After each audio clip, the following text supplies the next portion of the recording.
it to Beaver. This is my friend Brian. He's one of the best humans I know. But for some reason, Brian has an infatuation with beavers. Not sure why.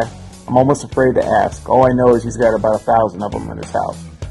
So when he asked me to make him one, I knew it had to be something cool and original that he hasn't seen or had before. I knew it had to live in the bar area of his beautiful home, his man cave. I wanted it to look semi-realistic, but have enough character to it that it would be a conversation piece that would make you laugh or smile every time you looked at it. My vision was to have him perched on a stump, something he could have sitting next to a chair, a bar stool, or even his couch. I wanted him to look like he was handing you a beer.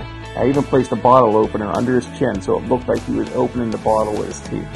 His other hand is cupped to hold a shot or beer caps.